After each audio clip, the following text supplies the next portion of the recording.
Hi everyone, welcome to Chapter 8 on Team Dynamics. This is really, of course, a lecture for those taking the class right now in organizational behavior. And for those students returning from previous classes and just want some of the fresh perspectives that I've added. I'll be adding concepts such as virtual team spaces around the impact of COVID and what we've learned about how to manage teams virtually. I also added concepts such as how leaders build trust from Brent Gleeson, who's Navy SEAL Team 6. And the reason why I add his presentation from Brent is that what I've heard from students sometimes that they have a hard time convincing leaders that are in old school organizations about changing their behavior and managing teams. They tend to just what I like to describe have the leadership approach of tell and yell at employees, and even the most hardened leaders will listen to a Navy SEAL talk about how important it is to build relationships and how important it is actually to modernize how you manage teams, moving away from that tell and yell kind of style. And so I've always liked that Brent's presentation because it works usually with those people that are really old school and don't want to listen to anything, but they'll always listen to a Navy SEAL. I also talk about a little bit of Kim Scott's book, which I didn't have in previous lectures around care and candor, which is called Radical Candor. I should describe it, but I always describe it as care and candor, and we'll talk about that theory in the workplace. I also introduced concepts from teaming, which is Amy Edmondson's work on the times where we're seeing organizations moving to much more fluid, dynamic team structures where people are working together temporarily. I'll also talk about General Stanley McChrystal's book on teams of teams, and we'll talk a little bit about that concept around how organizations and even the US Army has moved away from really structured types of work. And also reference a lot around Google's work on Project Aristotle, which is talking about what they learned around how to create successful teams through these two books as well as previous lectures that I've always talked about, which is really the 5 dysfunctions of a team and the discipline of teams, to my favorite topics, to my favorite books on the topic of team building. So anyways, I'll have the newest material last in this chapter so that you can just skip ahead if you're alumni and watch those and catch up on the latest perspectives. But for those that are joining brand new to organizational behavior, let's talk about why employees join informal groups and why do we need to have teams in the first place, And it's really around the concept of groups of people interact with each other, right? So we need to have a common purpose and they influence each other. And the way I want to describe this, all teams are groups, but not many groups are teams. So what I mean by that is that groups are people that are assembled together to do a job, but often groups don't form into teams, and teams form at a higher level, by the way. The reason why we have informal groups in the first place because we have this drive to bond, we have this social identity theory in place, which I'll do another chapter or another class video on that, is because it's much too long. Define leaders, everyone defines themselves by their group connections, group accomplishment, and emotional support. The advantages and disadvantages of groups is that they make better decisions, they make better products and services and create more engaged employees, and they quickly share information much more faster, and they learn much more quickly. And they also provide typically better customer service in the research. People are not motivated to join working in a team because one is the concept of process losses. How many can raise your hand and remember very many times where I'd rather just do the work myself, it's too much of a waste of time to communicate and train someone else. And that's what we generally call in organizational behavior the concept of process losses, where we lose a lot of time training someone when we could just do it ourselves, for example. There's also the concept of Brooks' Law, which is introduced by the technology industry decades ago, which talks a lot about the concept how you just have to have the right amount of people to do the work, and too many, and it doesn't work. And the third concept, which we all are familiar with, is that people don't like to work in teams because other people are lazy. and we don't want to work with these lazy people. And so in organizational behavior, we call this concept called social loafing. You know, of course, organizational behavior has to call everything some sort of the concept anyways, but it's basically people being lazy. And during the class, we'll talk a lot about the team effectiveness model. So as you go through the chapter, make sure you look at those critical elements of team design, state, processes, and effectiveness, which we'll get into greater detail. I have to be very careful because this video could easily be 30 minutes long just on chapter 8. So I'm just going to touch and highlight on some of the major important concepts that you can go through at your leisure through the textbook. But I want to make sure that you pay particular attention to also organizational processes that are also critical. So to have successful teams, you have to have good rewards in the organization itself, good communication systems and tools, good structure, good leadership, and good physical space, which we'll talk a lot about virtual teams now because of COVID. So the other element I also want to make sure that you guys highlight in the textbook is the 5 competencies of team members of cooperating, coordinating, communicating, comforting, and conflict resolving. Teams need these 5 elements all the time, and a lot of managers, in my experience, are really good at creating teams that cooperate and coordinate and communicate, but they don't do a good job of comforting and conflict resolving. So pay particular attention to those last 2 C's, comforting and conflict resolving, because team leaders often forget to take care of their employees and tend to avoid conflict. Right? And so one other thing that I also want to talk about is the concept of transactive memory in teams. So this is a relatively new concept, is that when it comes to successful teams, that they have good transactive memory. What that means is that they have good complementary skills and strengths, and the most important critical element of this is that everyone knows the strengths of the individuals within the team. That way, for example, they have individual strengths that everyone is aware of, and everyone knows to reach out to this one person because their grammar is the best amongst the entire team.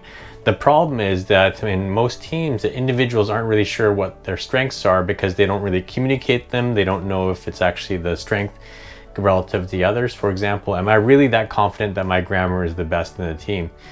If I'm someone new to the company or new to the country, do I really feel confident relative to an Indigenous speaker that sounds smarter than me, but I actually have the best Excel spreadsheet skills, for example? So we also see that when it comes to transactive memory, it's so important to understand what the individual strengths are in the team and be able to rely on those within the group. And the next concept I also want to talk about when it comes to really successful teams is that they have really good team norms, which are really just informal rules and shared expectations around how people need to behave in the team. And the norms really only apply to the behavior. Then they're reinforced via praise from high status members. What that means is that those team members that are seen as kind of informal leaders enforce those team norms within the team. And they develop often through initial team experiences and through critical team events and experiences that people bring into these teams. And in my experience, they're really useful in managing teams because teams can manage each other, because as a manager, you can't be there 100% of the time. And I'll maybe do a separate video on team norms because this is such a detailed subject that you could easily do 10 minutes on this subject alone. So I hope that helps, and thanks. And then I guess the next conversations we'll start getting into is really around the shared perceptions as well. So the other thing of when it comes to managing teams, how important is to have the importance of shared perceptions across the team. So what I mean by that is that the team cohesion is stronger when members have a similarity, they're smaller, they have regular interaction, somewhat difficult entry and higher successes, and they have external competition and challenges. So what I mean by that is that when you're running teams in terms of having shared perceptions, it's really important to actually have a lot of connection across a team on a regular basis and to develop a common similar perspectives around who they are as an identity. So even though that you may have a really diverse team, how important is to identify similar traits. Oh, you're all of you are older siblings, for example.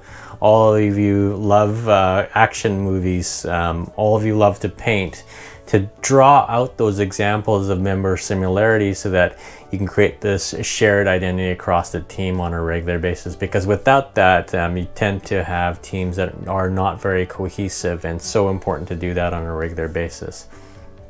So, of course, the chapter talks about some of the standards that we've all heard about is creating the right team processes around, for example, forming the 5 stages of team developing, of forming, storming, norming, performing, and adjourning. And you'll see that in the class as well. And I think one of the important concepts that I really want to focus on is also the topic of making sure that we have relationship-based teams versus task-based teams. And relationship-based teams are really teams that really form bonds on an emotional level with each other and really have a lot of trust with each other, versus task-based teams which have very little trust with each other as well. So I'll stop there and just talk now about some of the latest concepts that maybe some of you that are returning from to this class to hear the latest theories. And what we've been learning from COVID too is that when it comes to the virtual work environment, what we've been learning is how much more important it is to work on our emotional states within how we manage our teams, being more compassionate, being more transparent with how we're feeling emotionally, actively sharing positive messages to strike a balance in times when communication is really dominated by negative messages in the workplace right now, and setting personal standards for working remotely. Well, one personal one is that I've mentioned before is really the importance of having video cameras on where you're doing conversations with each other, and then focus on individual well-being of your employees and talking about these commitments with each other. Making sure that people feel comfortable to bring their personal life into their work life, which is, I remember one time when I was teaching where my daughter, after a bath, came into the class on video, naked, right after the bath, and we just rolled with it, for example. And how important it is to really just run with it and make sure that people understand that you're just a human being, blending work and life balance, and that's so critical. Going the extra mile in your role as a coach, for example, is also something we've learned in the virtual work environment, is how important it is to coach and work with your employees on their personal growth in very frequent ways, and praising frequently and communicating much more frequently during this time. There's some really interesting research that shows that managers are doing a much better job around COVID in terms of engaging their teams because they're learning to communicate better. I'll do a separate video on that just in terms of how the workplace has really changed with COVID, because that's going to be a really long presentation on the concepts of what we've learned to date in terms of the impacts of COVID, because I'm reading a lot of fascinating research on this topic. I'll put some links on the bottom here which will talk about some of the things that we've learned from managing teams in a virtual way so that you guys can do some additional work. But my favorite has been what I read was from Deloitte consulting company, which talked about some 8 principles on managing virtual teams. And one of the things that I took away what's really good was making sure to be visible and check in frequently, is that even though that we're working remotely, how important it is to call people on a regular basis and check in with them to see how they're doing. And I think that's one of the things that I've been trying to practice as well. Of course, the best concepts for some of your returning alumni is that I love to mention and discuss the topics of the 5 disciplines of 5 dysfunctions of a team, by Patrick Lencioni. I love it because this book reads like a novel, so you can read it within a night or two, and it really makes a lot of sense. It's not written in business jargon, and it has a lot of work templates in the back that allows you to actually work through it. And in the class, we show this pyramid of what Patrick Lencioni does to describe this concept of the 5 dysfunctions of a team, which I think is probably the best value of the book, which you can see here in this pyramid down here at the bottom here. Worth its money. I highly recommend buying this book to anyone who's interested in running teams. And it really talks about the focus of making sure you build trust first. And I think I have this book summers up here as well. The Speed of Trust by Stephen Covey here. He talks a lot about the concept of how important it is to build trust within teams in organizations as well. And this is a really good book on how to build trust within teams. And then the last one I'll talk about is really disciplines of teams. For students that are returning would remember that I've identified this book as a really great book into building small teams up for success, and a really strong workbooks inside as well. And so let's talk about some of the new concepts that I haven't mentioned to previous semesters, apart from maybe 1 or 2 semesters ago, is really how do leaders build trust. Brent Gleeson, who's a Navy SEAL Team 6 member, he talks about the concepts of making sure employees are able to do their job. And the reason why I like Brent's, as I mentioned, is that even the most hardened professional executive who thinks they know it all and thinks that it's all about telling and yelling at people to get the job done, is willing to listen to this really rough and gruff SEAL Team 6 member who's from the military, because it has some credibility. Because even if someone such as an old school military guy can learn to build relationships, maybe that means that even for the people that are really old school in your office, they can change too by listening to Brent. And some students have had a lot of success using Brent's presentation with really old school managers.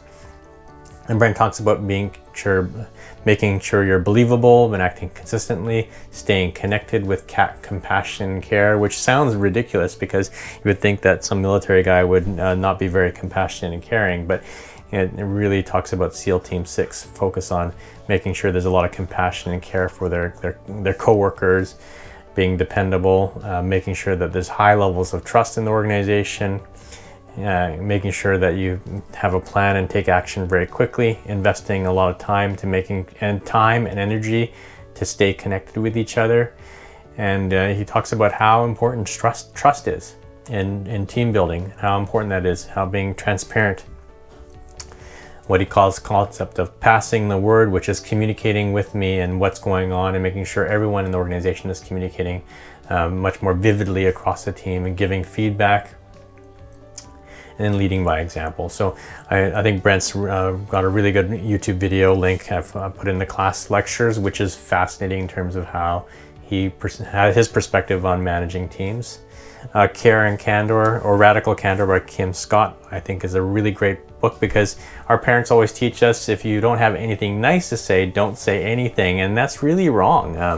How important it is to be courageous and say what you think.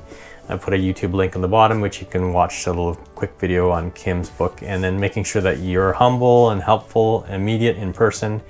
And when you need to tell someone something with feedback, do it in private and make sure it's not about personality. And I think Kim does a fantastic job summarizing some of the concepts of conflict and negotiation from William Urie's books on conflict, which I'll also mention in chapter 11 as well. And I've used it with some employees, and maybe I might do a separate YouTube video just on this topic, because we could probably do at least a 10-minute video on this book itself and how it works in the workplace. And I'll probably have some of my old managers come in, because they had a really good success with this as well.